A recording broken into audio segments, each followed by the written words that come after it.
I really enjoyed his story, and I know you will too. So let me introduce Kent from Wetumpka, Alabama. Thank you.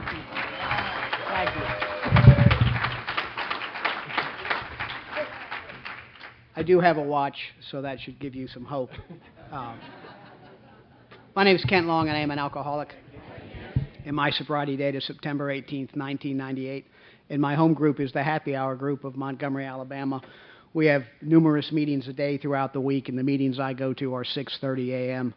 So it's truly for the sick and desperate. I'd like to thank Chris and the committee for inviting Corey and I. It's been a lot of fun. Got a friend of mine, Chad, up here from the big city of Ruston, and I was telling him I know a lot of people here because I spoke at. Corey and I spoke at Eureka Springs, and then I spoke at Hot Springs, and we spoke at Jonesboro. And y'all let Benny come to your conference, and that's about as inclusive as you can get, because most conferences have standards, and a lot of times they stop Benny at the door. And I want to tell you, too, something that's pretty cool. I first met Ray, old granddad, right? And something I'll tell you, with the central office guy here, our literature sales have been going down over the last couple of years, and GSO, said, well, it's a program of attraction, not promotion, but we got to do something. So for the first time in 2018, they're coming out with a calendar called Sober and Sexy, and Ray is going to be Mr. October, right? So give it up for Ray, Monticello, Arkansas. It's going to be Mr. October 2018. So hopefully they can make lots of money on the sales.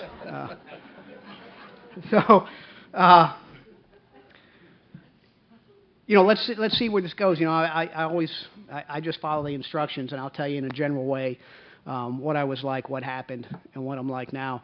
I'll give you some truth in advertising up front. I'm not one of those guys that, I was really, really bad to drink, and I came to Alcoholics Anonymous and put the plug in the jug, and I've been perfect ever since. Our literature says we're problem people, and all my problems did not go away because I stopped drinking. Which makes sense because the literature also mentions that alcohol is but a symptom of my disease, and the book cautions me, implores me to continue to look on a daily basis for where I am resentful, selfish, dishonest, and fearful. And it even says when, not if, right?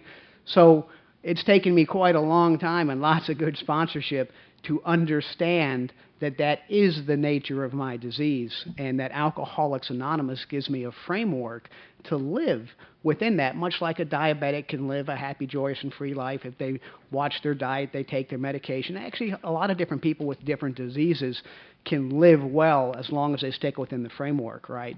So I've been fortunate to be able to explore, and and you'll hear, I think I've gotten to the point where I accept myself as less than perfect without giving myself a cop-out to not try to do better, if that makes any sense.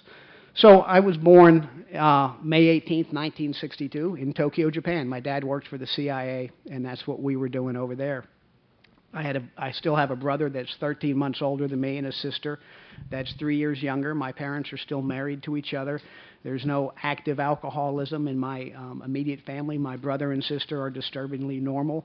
My mom, and the older I get and the longer I stay sober, the more I appreciate how the things that happened to me and how I were raised affected the way I view the world and the way I react to things. And my mom, I grew up with a mother who was just off the hook, untreated Al-Anon. She grew up in a horrific alcoholic home, and her mother died from this disease before I was born. I never met her, and my mom has never received any help for that. And she's an interesting character. I remember in one of my treatment centers, and that's a clue too when the speaker says in one of my treatment centers. But after Family Week, there's just give you an indication. My counselor said, Kent, I probably shouldn't say this because it's pretty unprofessional, but I'm actually more interested in your mother than I am in you, because she was an interesting person. So I want to talk about some other stuff, so I'm going to kind of modify my story. It's obvious I'm here. I'm an alcoholic. I started drinking when I was in high school. We at the end of 8th grade, at the time in 8th grade, we were living in Northern Virginia. My dad worked in D.C., and he came home and said, "We're going to the Republic of Singapore." And this was 1976. So I spent all 4 years of high school, 1976 to 1980, in Singapore. And so I moved from Northern Virginia to Singapore, and you kind of get the whole thing. Another place yet, nobody knows you, trying to fit in. It's a small high school, and the Americans in Singapore were all from Texas, Oklahoma, Louisiana. They were all oil field people, right? And those were not the people that I was associating with in Northern Virginia. Then they were military, they were State Department, they were government workers, and they wore this, and they drank cocktails. And these were oil field people. They worked hard, they played hard. And this is in the late 70s, where alcohol was not a drug, right? And in Singapore, and to this day, they haven't changed law. They will hang you by the neck until dead for possession of even a joint of marijuana, right? So the parents were sponsoring keg parties for high school freshmen, under the idea of, hey, let's have the kids here. Kids are going to be kids. Let's have the kids here, let them drink, and we can watch them. So that's when I first started drinking. I'm not one of those guys. I didn't start drinking alcoholically in high school, right? In fact, I had my first blackout on my 18th birthday. I didn't skip school to drink. I got drunk quite often on the weekends, but you didn't have a car in Singapore because there was lots of public transportation. No problems. In fact, when I graduated high school, I was student body president. I was class favorite. I was king of the junior senior prom. I was best legs in powder puff football, right? I still got the legs. As the Al-Anons say, I was a young man full of potential, right? But what happened to me is, as soon as I graduated high school, and I wanted to be a forest ranger, and I applied for and got accepted to Northern Arizona University in Flagstaff, Arizona. And when I showed up in Flagstaff, I went from a high school with 500 people. There were 99 people in my class, and only 33 of us had been there for 4 years. And I got to Northern Arizona University, and there were 13,000 people, right? So it's the standard, big fish in a small pond. And then I found out from my guidance counselor that forestry was a science degree. And, I'm like, oh, well, I'm kind of a liberal arts type of guy. Math and science, not my enemy. And I was just consumed with fear, And I am much more a fearful alcoholic than I am an angry alcoholic. You know what I mean? I know resentment's the number one offender, but then it's quickly followed by fear. And look, what it says. It said our lives were shot through with it, right? And fear has always controlled me to a large degree, way before I picked up a drink. Never feeling I was good enough, not enough. Nobody ever told me that, right? It's just something I was born with. I felt inadequate from as early as I can remember.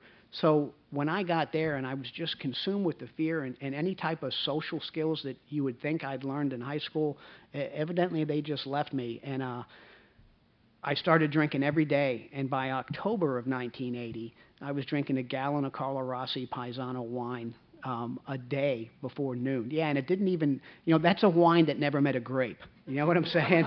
It's, but you could buy it at the grocery store, in that gallon jug. Because from the time I was 18, I was drinking for the effect. I wasn't drinking socially. I wasn't going to clubs. If I went out, it was quarters night, right? That's not playing quarters for, you could literally get a pitcher of beer for a quarter. I was drinking for the effect. And for me, the effect was not to fit in. I was drinking for oblivion. I would drink until I passed out. That's where I felt best, is when I wasn't conscious, and that's pretty, it's a bad place to be when you're 18. And, eventually after 2 semesters, my parents weren't sure what was going on with me, and they asked me, and I wasn't sure what was going on with me. I had no words to tell them what was going on. But I do know at that age, the word alcoholism was not in my vocabulary, right? And while I knew what I was drinking, I knew I was drinking abnormally, I would not have said to you that I thought alcohol was a problem, right? So when they said, what's going on, I didn't know. I was as baffled as anybody else. But they stopped writing the checks, right? Because the grades they were like, we don't know, okay, whatever, but we're not going to fund this. And Eventually, my dad got me an appointment to Virginia Military Institute and said, do you want to go to VMI? And I had nothing else going on, and I said, let's give it a shot. And that was my first exposure to structured discipline, right? And it's funny because I love in the big book when it says we alcoholics are an undisciplined lot. And through this program, which is a design for living, it's a framework. Through this, we let God, as we understand Him, discipline us, right? So I just think that's pretty neat because when I got to VMI, there were no women, there was no alcohol, you couldn't have a car, and they marched you to class. And lo and behold, I did fairly well, right? I was not managing my life, okay, in many areas. I had a higher power over me that was directing me, and I did fairly well. The only problem with the 4-year degree, though, is it takes 4 years, right? And like Wayne Butler says, I'm the 50-yard guy in the 100-yard dash. I start off real strong, and then I either get bored or something else catches my fancy, and I just have a problem closing the deal. And the only thing I discovered I really liked about the Virginia Military Institute, I enjoyed the military much more than I did the college. So I quit and I enlisted in the United States Army, and I went to Benning School for Boys in Columbus, Georgia, and I went to Basic Infantry School, Airborne School, and ended up in the 82nd Airborne. And I served in 3 different units for the next 12 years in different places. And, that's when things got really cunning, baffling, powerful. All of the, by the age of 22, when we had 3-day weekends, my drinking was so off the hook, I would get a hotel room. I wouldn't even drink in the barracks. I'd get a hotel room, and all I do was just drink. And, like a lot of alcoholics, I wasn't eating much, I may have 2.5, 3 cases of beer over a weekend with a bag of nachos, and I'd come into work after a 3-day weekend, and at the age of 22, I've got some of this going on. Don't know what it is, right? But I know it's not good, and the lizard part of the brain knew it was probably tied to drinking too damn much, But I thought I was just dehydrated, and I just drink lots of water. And one of the interesting things is in units like that, you spend a lot of time out in the field, right? So we would be gone 3 weeks, 4 weeks, 5 months if we got deployed. And I was one of those guys that if I was not around alcohol at that point in my youth, I was fine without it. I didn't crave it. I didn't white knuckle it. And so now, 23, 24, I'm starting to entertain the word alcoholic is perhaps entering my subconscious, but now all the reasons that I can't be, right? Well, an alcoholic has to drink every day, right? And you always heard from the old guys in the unit that, man, we had a first sergeant that used to put vodka in his canteens because, he couldn't, I go 6 months without alcohol. I can't be an alcoholic. I got promoted to the rank of E5 sergeant faster in my battalion than anybody since World War II, okay? Alcoholics can't be good at their job, right? Everybody knows that. With this one, alcoholics can't be in good physical condition. I don't know where that came from, right? But the mind is looking for reasons. Remember, it's the only disease that has to be self-diagnosed, and as soon as you try it, it tries to tell you you don't have it. So all these reasons that no, I can't be an alcoholic. I guess my vision, like a lot of us, was the alcoholic was the middle-aged wino in a trench coat under a bridge, right? And I don't look like that, so, I guess I'll just keep going. I'm not drinking and driving a lot, so I don't have a DUI. After my first enlistment, I applied for some training and went to a different unit, and the same type of thing, except that unit was gone 9 months. And I had 2 years there, re-enlisted again, went through some more training, ended up in an outfit in Republic of Panama in the mid-'80s. And we were gone all the time. We would be deployed for up to a year. Right? Good news, right? Well, you come back and they give you 30 days off. Well, now I'm at the point where you give me 30 days off. Now I'm getting alcohol poisoning, right? A couple of times, at least twice with 30 days off. Because if it's not there, I'm fine. But when it's there, there's no moderation, there's no control, and I'm drinking when I don't want to drink. So I do my first ever moral inventory of sorts. I know there's something wrong with me, and there's a term called benchmarking. It comes from industry, right, where you look at other companies that are doing better than you, and you benchmark. What do they do? You know, and so I did that at a personal level. Okay, who are the guys that I admire the most in my unit, and looking for commonalities. And sure enough, in my unscientific research, there were some commonalities. The guys that I respected the most were family men, right? And I'm like, I lack responsibility, right? And it hit me, and it's truly a moment of clarity. I'm not being facetious. At this point, I'm 28, 29. I've never had a credit card. I had a car once, and it got stolen from Fort Bragg when we got deployed to Honduras, and I didn't even file a police report. I had full insurance, but it was like, how many pages of paper is it? Gee. I'm busy. I got things to do. And my barracks was a quarter mile from the 24-hour shopette that sold Copenhagen and beer. Those were the two essentials in my life. So, you know, I lived in the barracks or college dorms since I was 18, right? So I lack responsibility. So I married a Panamanian prostitute I knew with a 7-year-old daughter, and I had an instant family, right? Now, some of you are smiling. When I spoke at an Al-Anon conference in Buena Vista, Colorado with Corey, that's where you get to be the token AA. And when I mention that at Al-Anon conferences, they don't laugh. And I feel judged. And this is where I have to tell you, Corey, who you'll hear tomorrow, Corey is wife number 2. And that's important, right? It's important to her. I don't care.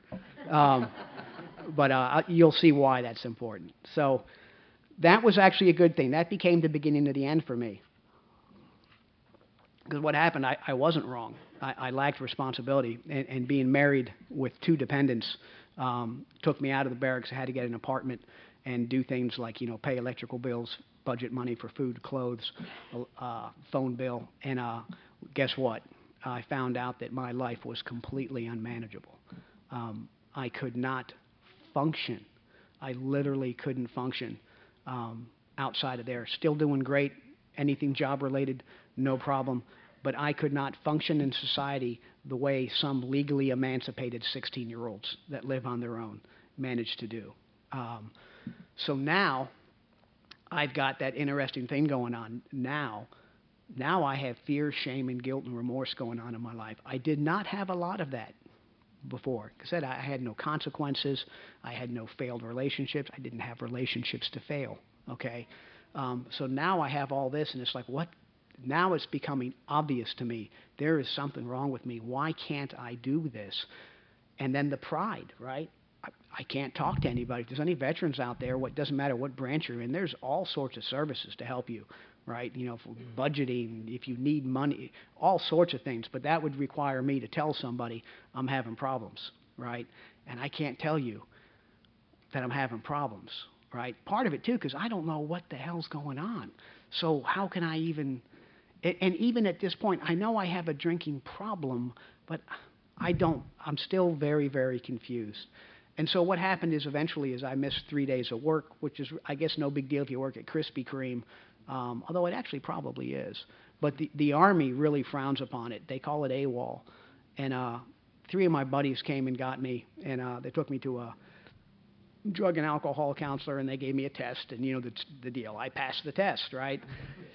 And I ended up on a C-130 flying back. I flew Keesler Air Force Base, Mississippi, then to Fort Gordon, Georgia, and I went to a 6-week military rehab, and it was outstanding.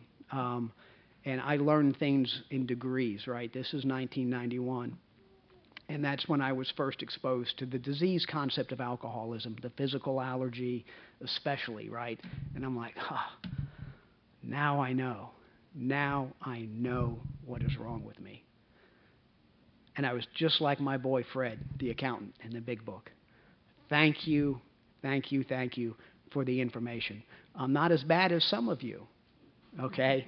And I truly did not know what was wrong with me before I got here, and now I know. I'm not going to drink because I'm not stupid, right? And I got a lot of reasons not to drink. I didn't know what the problem was. Now I do. Thank you, right? That's literally what I got out of 6 weeks, right? That's all I was able to hear. And I still remember to this day, my primary counselor was a sergeant first class, and he was also a recovering alcoholic.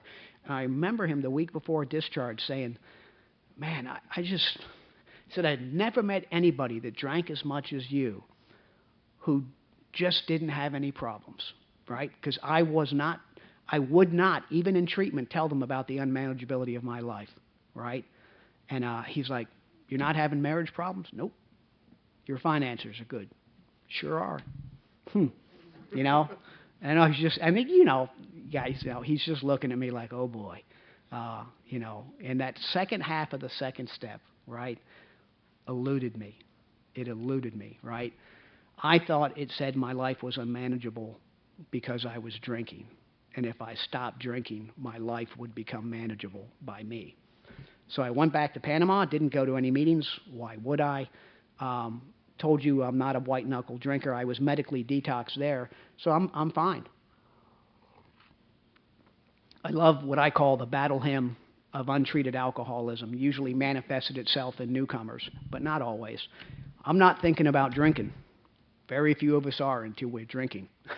You know, the disease does not always give you a couple warning shots across the bow, right? It was 6 months. My wife went into a dress shop. It was Carnival. You guys call it Mardi Gras here in the States. And I turned around, and there was a Cerveza Panama beer cart. And I said, dame uno, por favor. And I had one, I had two. I stopped. I stopped. I thought, disease of perception. They said if I ever drank again, I'd become a raving lunatic, right? I thought they said an alcoholic can't control. I missed the part can't control and enjoy, right?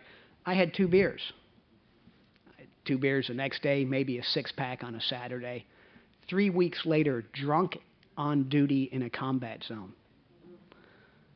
That had never happened, nor was that part of my plan, right? You see, now I'm 32, right? The progression, right? That had never happened before, right? It was not in my plan. It happened. I've got a chronic progressive fatal illness. So I had signed a form when I went to treatment that said if I had a drug or alcohol incident within a year, I would be summarily discharged from the United States Army. And I was, with a general under honorable discharge.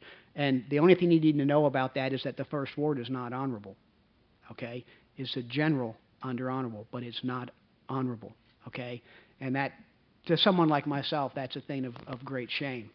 And I went back to the States. My wife and stepdaughter were left in Panama for a couple months waiting on visas, and ended up alcohol poisoning, and then, you know, relying on my parents, like so many of us, you know. And that's what's funny is one of the things, you know, all the way up to like 5 years sober, you know, we don't judge in Alcoholics Anonymous. We just spiritually evaluate.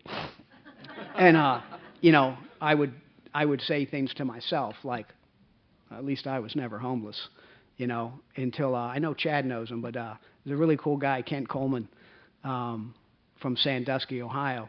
And Kent said that out loud to his home group in Ohio. And they were like, when he was about 9 months sober, and they were like, Kent, where do you stay?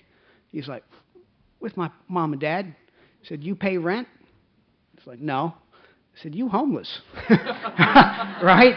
And when I heard that, I was like, I've been homeless. You know, the reason I wasn't on the streets is I still had a family that was willing to put up with me, mainly because I hadn't lived at home for 12 years. I hadn't burnt those bridges, right? Because I wasn't physically there to burn them. Had I been in the area, I'd have burnt them.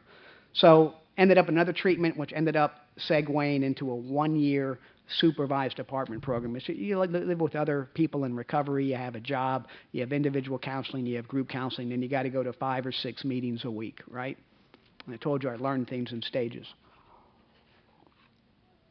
So the first time I learned I had a physical allergy, and the solution, I could never drink again, and the solution was not to drink. And I tried it my way, on my own. It didn't work. So this time now, I'm living with recovery people, and I went to 5 or 6 AA meetings a week for a year. But I didn't have a sponsor, and I didn't work the steps, And I really didn't even have a home group. You know, in Northern Virginia, the D.C. metropolitan area, the where and when, the meeting list is like a small phone book. I mean, there's just meetings everywhere, and I just go to different meetings, right? So I didn't even have any running buddies. I didn't because I didn't have a sponsor, didn't have the steps. I wasn't doing anything. I was just going to meetings, and I was indeed getting relief. I absolutely was. I didn't dislike the meetings. I looked forward to going to the meetings, right? And I know people talked about the program. I know they talked about sponsorship. They talked about service. They talked about everything. I just, there was no conscious, I don't need this. It was just, dude, I'm doing great, just sitting here.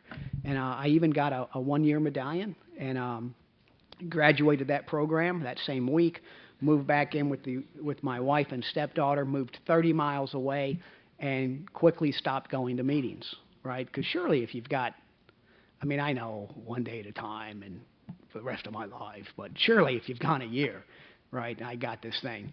And seems to be 6 months seems to be a big thing with me, because 6 months later, so a total of 18 months without alcohol or any other substance, I went grocery shopping, and the idea of a drink popped into my mind, and I got a quarter Budweiser, right? Drank a quarter Budweiser. The wife could smell the beer, the Panamanian wife, and you know, she didn't know anything about alcoholism, but she knew I shouldn't be drinking. And then the fussing and the fighting started, and the bottom line, I'm sneaking my drinks, and I came home after 3 weeks and said, I can't drink the way I want to drink and be with you. And I walked out of that house, and I've never seen her or my stepdaughter since that day. I abandoned them. I chose alcohol. And I moved in with 3 pilots, and I was prepared to go on to the bitter end, right? I knew that I was an alcoholic. I knew it was a fatal disease. I didn't care, and I was one of those alcoholics. I'm not hurting anybody but me, right? If you would all just leave me alone, I'll be fine. And so what happened is I found Corey on the internet by doing a Google search for Singapore American School. Corey and I went to high school together our senior year in Singapore, and she had left a message on the high school bulletin board for members of the class of 1980, and I told you there's only 99 of us, so it was a pretty narrow field. And so we debate now, you know, I say the alcoholic thing, I took her hostage, and she says she planned a campaign, but sick attracts sick, and she was working in Montgomery, Alabama, and you'll hear her story. But we did the long-distance dating thing. I was working for the airlines, and I could fly to Atlanta for $20 round trip, and eventually moved in with her. And, you know, lo and behold, I still couldn't stop drinking. And, you know, we had some, not arguments about drinking, but, you know, also going back to not hurting anybody but yourself. I remember coming home one day for work, and Corey was sitting on the living room floor, and she was crying. Now, mind you, I'm controlling my drinking, meaning I'm drinking 6 to 8 beers a night, right? And that is rigorous control for me, right? That's like maintenance drinking at this stage of my life. And I came home, and Corey was crying, and she said, do you have to drink to be with me? You know? And how do you tell someone, no, I'm drinking less than I need to because I love you? So what I started doing then is I said, no, and I'll cut back. So I drank physically less. She didn't understand alcoholic math. I drank more before I came home, and then drank less at the house, and that worked for a while. But eventually what happened is my last month or so, I hit the last stages of alcoholism, the physiological addiction, and I was waking up in the mornings with my side of the bed sopping wet, and I thought, the first time I thought I'd peed the bed, because that had happened occasionally, right, over the years, but it wasn't. I was sweating. I know now I had night sweats, right, and that had never happened. And you know, I'll tell you guys, you know, we all drank differently, but especially from the early days in the Army, I enjoyed morning drinking. I don't mean when I was working, but like on Saturdays, I enjoyed waking up and drinking in the morning. But now I have to. Okay, do you know what I'm saying? That's a huge difference. This is how I'm drinking my first beer. Literally that bad, and I'm 36 years old. And then the last week, I couldn't even drink. Right, even a sip of beer was causing me to throw up. and I couldn't even fight it through. So I had no choice, right? I literally couldn't imagine life going on the way it was, and I could no longer drink. And so that's why September 17th, 1998, I told Corey, I don't think I can quit drinking. I need help. And I went to what hopefully is my last treatment center. And what happened there was early on, 4 days, I had another moment of clarity. Went into treatment on my 2-month wedding anniversary, okay? And I went and told the family counselor, I said, I think I need to tell Corey some things because my marriage may be based on a lie, on a series of lies. And I told her what I'm about to tell you. And this woman just passed away. She was a longtime member of Al-Anon. She was the matriarch of Al-Anon in Montgomery, and she was a family counselor at this treatment center. And she just said, "Oh, honey, go with God. I hope I see you tomorrow." So at 4 days sober, I came home and I told Corey, I was not a college graduate. At VMI, you get your class ring in your junior year, right? So I left at the end of my first semester of my junior year. So I had a college ring. It's huge. In fact, I think it's the biggest college ring in America. People say we're compensating for something, but it was a big ring. And so I told her I was a college graduate. That's still debatable. Well, you were sober, I wasn't. I told her I did not get out of the Army in 1992 under the Early Out program. There's not $25,000 sitting in a bank from an early out bonus. I got kicked out of the Army for alcohol rehabilitation failure, and this isn't my first treatment, it's my third, and one of them was a year long. And I slept like a baby that night. Now here's why. I had been sick and tired of my drinking for several years, right? Maybe 5 or 6 years. But this was the first time at the age of 36 that I was sick and tired of being me, right? In the way I was living, right? The lying, right? I remember one time my mom looking at me, one of my rare appearances at home. I'd be gone for 5 years before I'd go home, and I was only 5 hours down the road. I was that type of son. And I remember her looking at me saying, "I think you might be a pathological liar."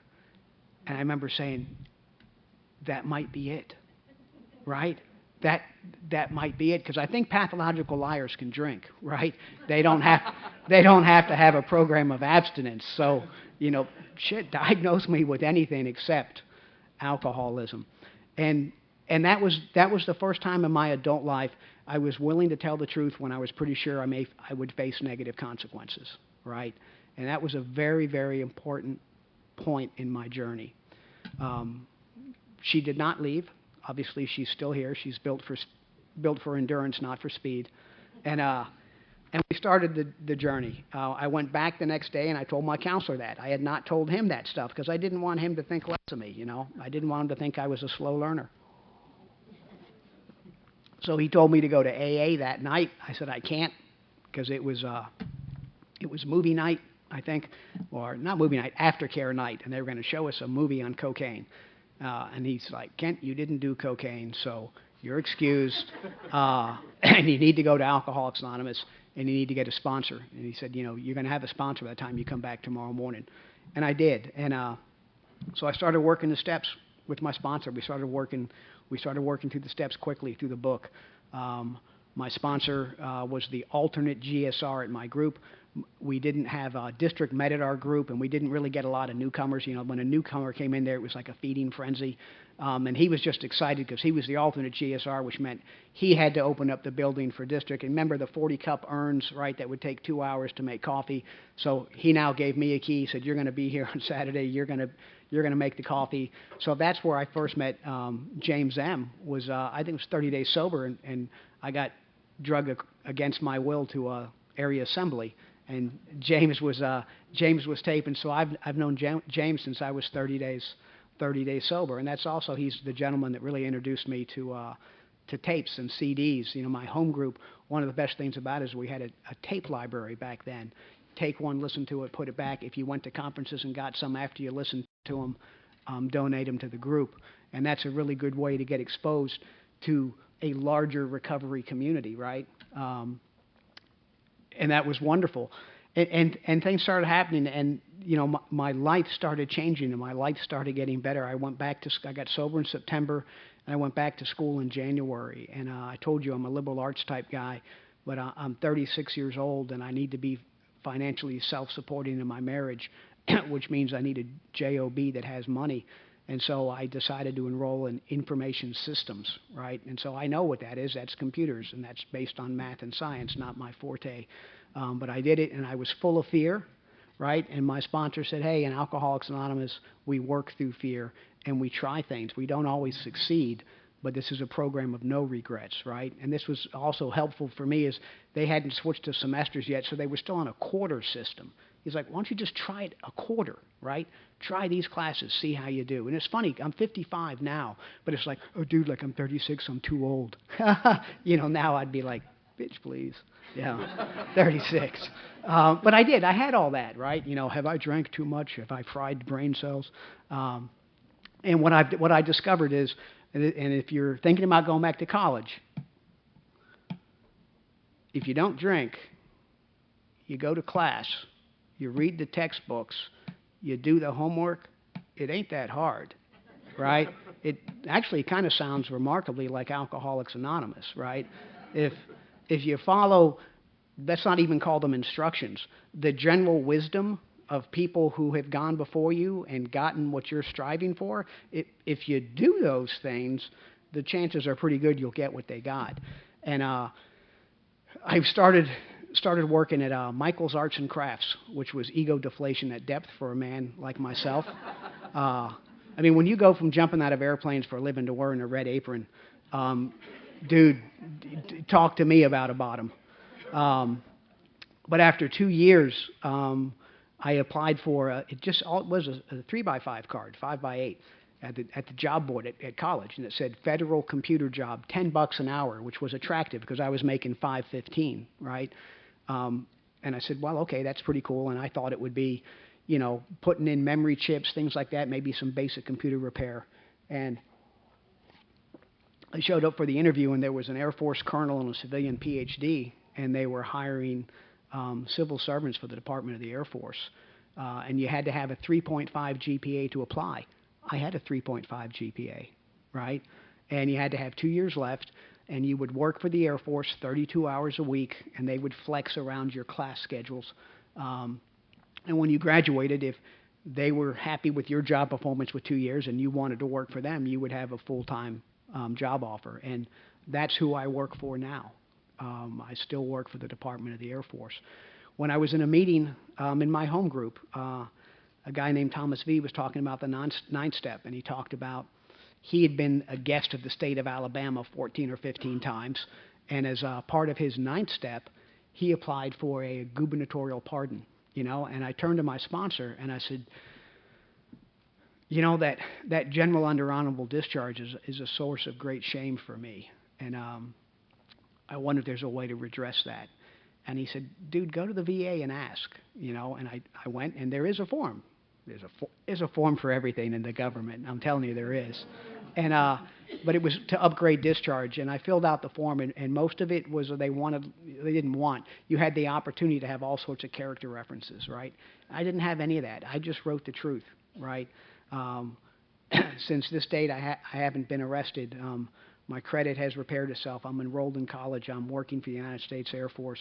I haven't had a drink in this long, and I mailed it off, and in about 8 weeks, I had an honorable discharge from the United States Army.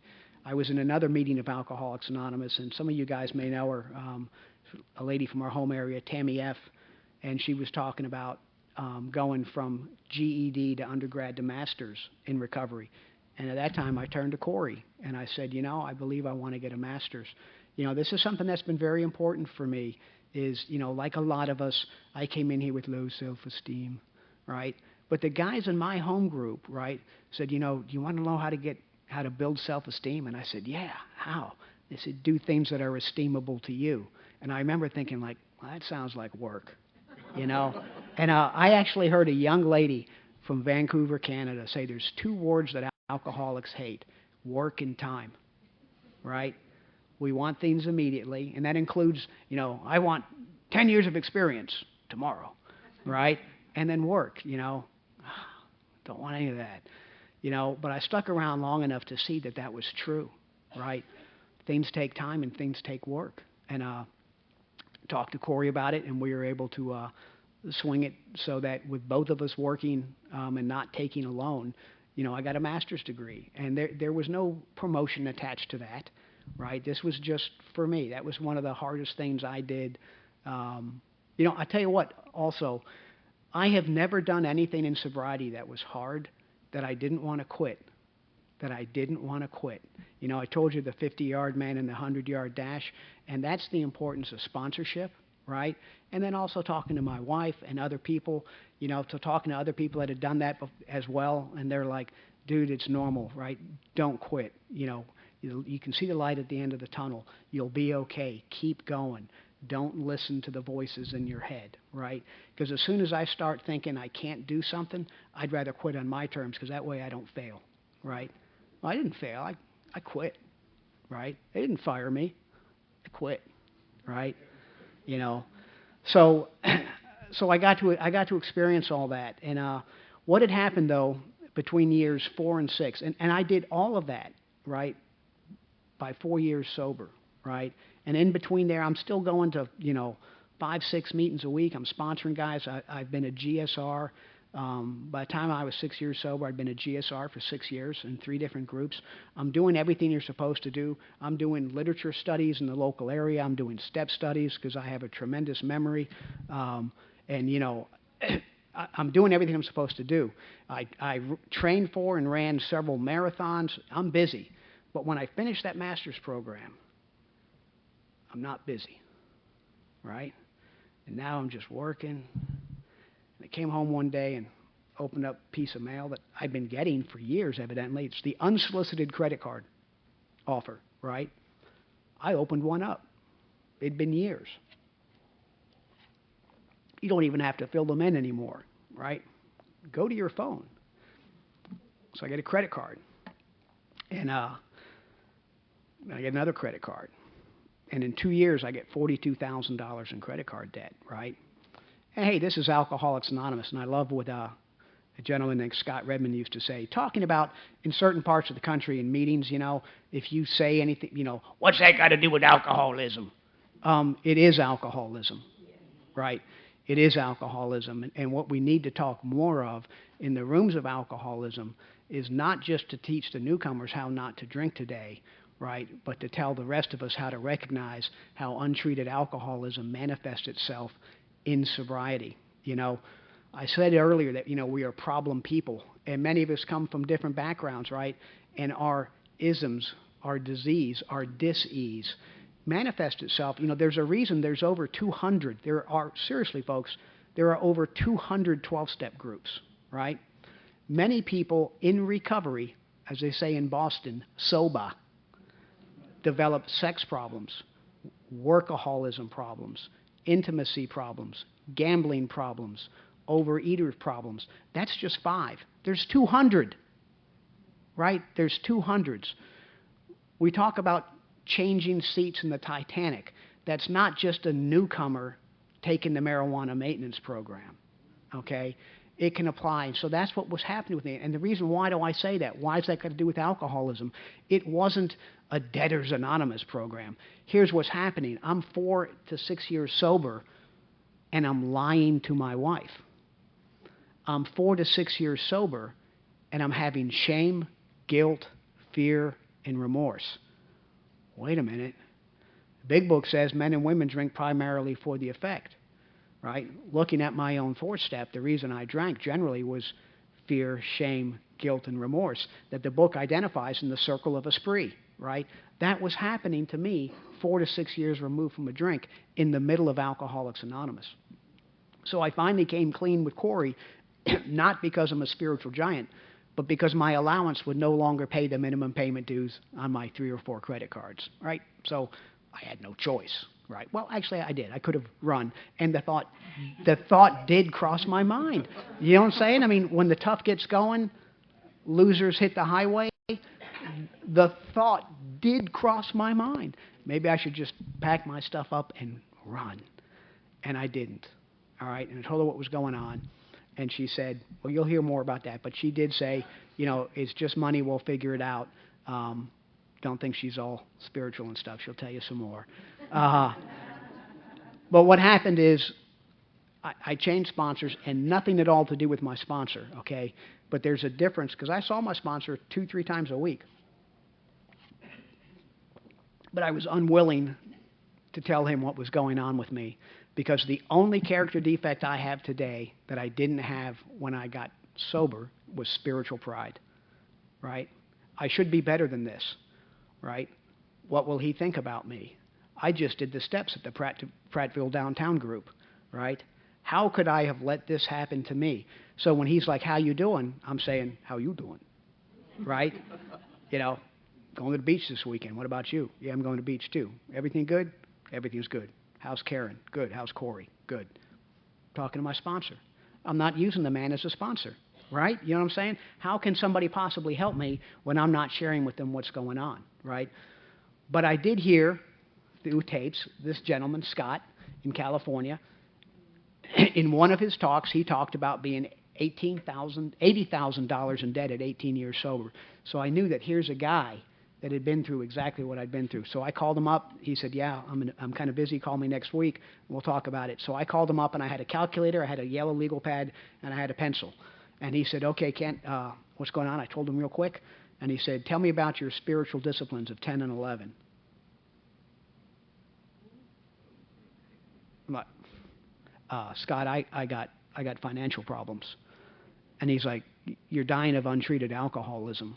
And he said, you have a spiritual problem. You don't have financial problems. That's how it's manifested itself. Right? And he said, so tell me about your spiritual practices of 10 and 11. I didn't have any. Right? Didn't have any. I hadn't done a spot check inventory. I had no nightly review. I had never done upon awakening. I prayed every morning the same prayer I prayed in treatment. God, please keep me sober today. And my prayer life at night was, God, thank you for keeping me sober. Hadn't done anything else, right? Doing the same thing. So he introduced me to, as my current sponsor says, steps 10 and 11. They're not just extra credit, right? They're actually meant to be used on a daily basis, right? And if you do that, lo and behold, you incorporate at different points steps 1 through 9, right? He introduced me into searching to expand. Do you have an interest spiritually, right? Have you read anything? Why don't you read this? Why don't you read that? Have you heard of this guy? Read that. Talk to people. So I started doing that, and I would call him once a week, and I would do daily inventory, and I would read him my inventory, right? Sounds boring, but we had some of the most amazing conversations out of what he could glean from what I saw.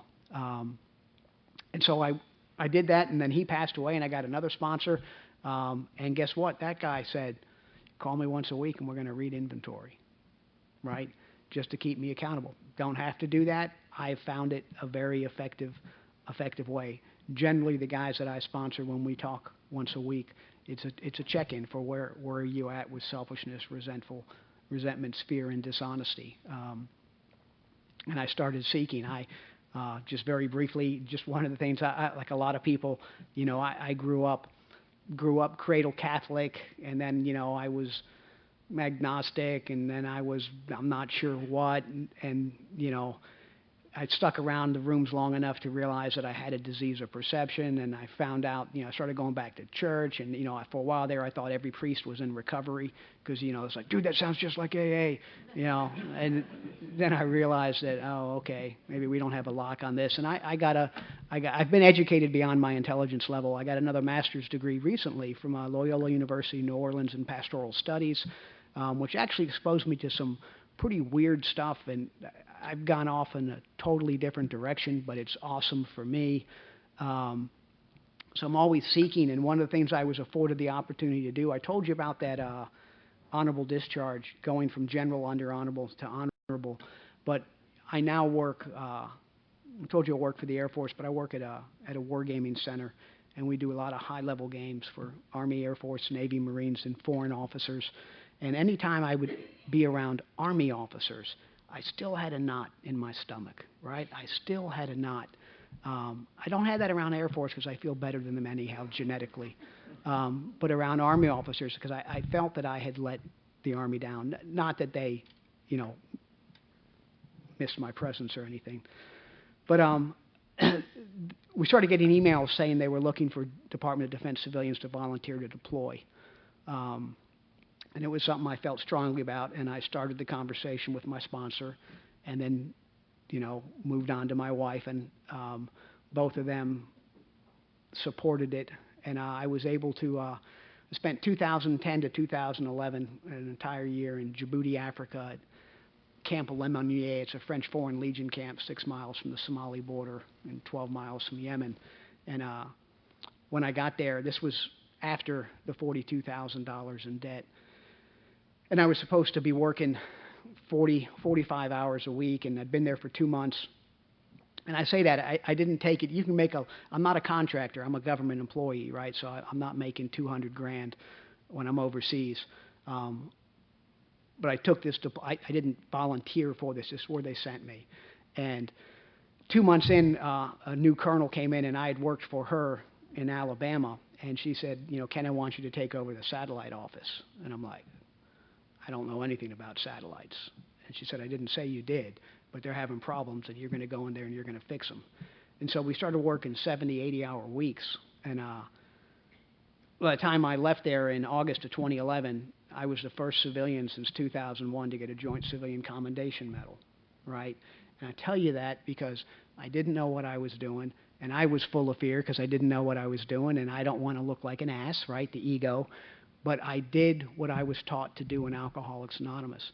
They had a meeting there on the camp, and I got to go to it twice in my first month. And then the other 2 alcoholics left, and nobody else showed up. And I didn't have a meeting for 11 months, and I was fine, right? Because I started my day with my meditations and my upon awakening, and I finished my evening, right, with the things I do in the evening, and I did my upon, you know, I did my nightly review, and my wife would send me speaker tapes on thumb drives, and once a week when I cleaned my little hooch, I plugged it into my computer and I listened to speaker tapes, right? And I was fine, okay, because it's the program that keeps me sober, okay? I'm saying I much prefer it with people, but it's the program. Doing the things are the things that keep me on the beam. So got back, that was 2011, and not been $42,000 in debt. But I still have peculiar mental twists. Chris and I share, we were talking, we're both nerds, we're both gadget guys, we're both geeks. Corey and I, through this process, we had come up with an agreement, and it's funny how, I was just thinking how the bar changes. Originally it was neither one of us spends $100 without talking to the other. And then it went up to $250. It goes up because of me, okay? So the last agreement years ago was $250. And what happens, and this has all come to me very, very recently, and then this is why I talk about it, right? Because on Monday I'll be 19 years sober, and this is still what it's like to be me. Being a gadget guy, and I'm a man of integrity, right? I'm sober. And by and large I am, until a gadget strikes my fancy. And it was funny, eating gumbo, Chris says, wow, that's a nice watch. And I said, oh, the divorce watch? Okay, this is this year. But this is an example of what had been happening 2 to 3 times a year for 6 years. We have this agreement, and it's an agreement, right? I read Gizmodo, Wired, TechCrunch every single day, and oh my God, look at that.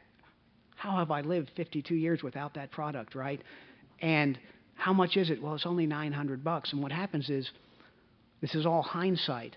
I am obsessive. I am not a man of moderation, right? And so I start looking at it at work, and then I come home, and when Corey's on the phone with sponsees, and I'm on the phone, but in between, she's in one room, I'm putting the headset, I'm on YouTube videos, and I'm watching 2-3 hours a day, right? Reviews, and then I buy it. And then it shows up in the house, and Corey's like, it's a military term, Whiskey Tango Foxtrot, right? Figure that out, WTF. What is this, right? And it's like, well, whatever. And we'd have an argument, right? And I was operating under the auspices, that old thing. It comes from the military, but it also works in relationships. Better to ask for forgiveness than it is to get permission, right? So I'd been doing that for like 6 years. Well, the divorce watch showed up in when? May. And showed up in the evening, and Corey was unhappy, and she was oddly enough unhappy when she woke up in the morning. And we get up very early, and we both leave early. She goes to a 6:30 meeting too, and she tried to talk about it. And I said, "We're not talking about this now. I'm leaving." And I got an email from her. She said, "I have a migraine. I'm going home." She has not had a migraine since I quit drinking. Okay, and so I came home, and she's already in bed. Right, this is like 3:30. I get to work early. I leave early, and she's in bed, and I'm like, okay, I feel danger, Will Robinson. And she said, we need to talk. She had that look.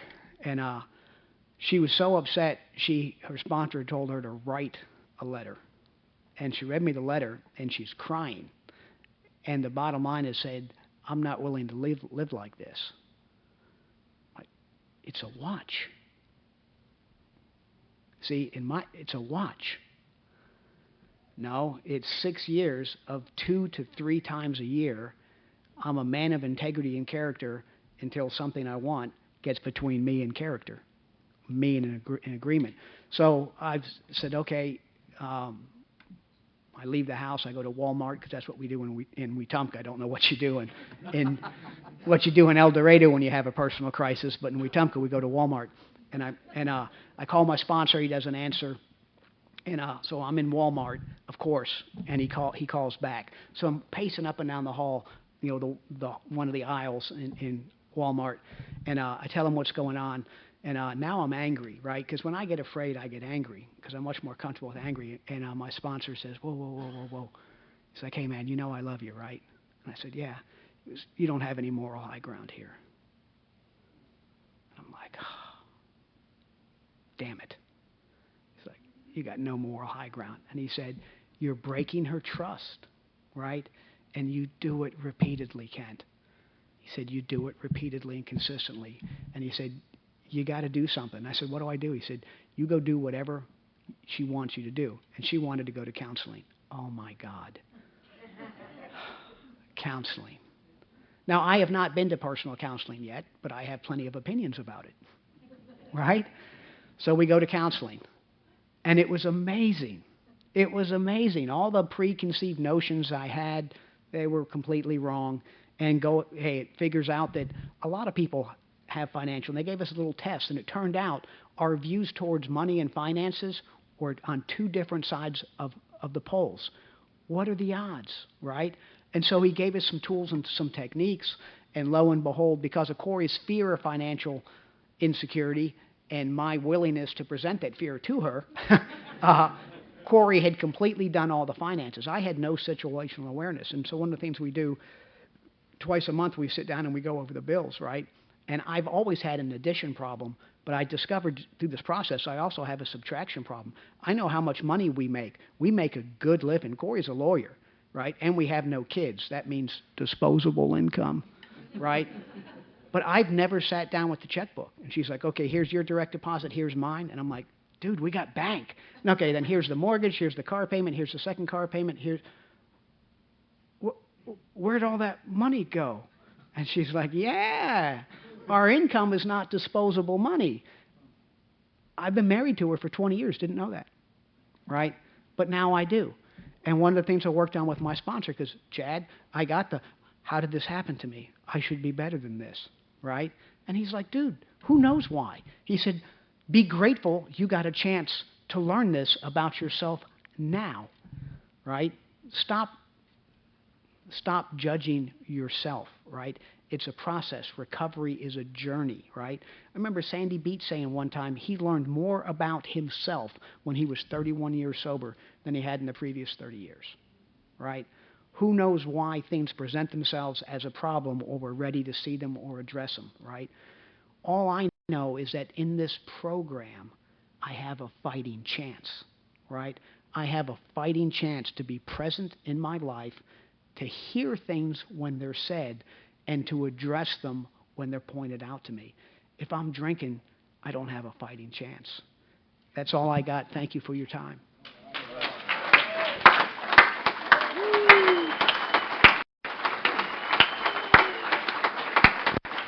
Thanks, man. You got anything else? Okay.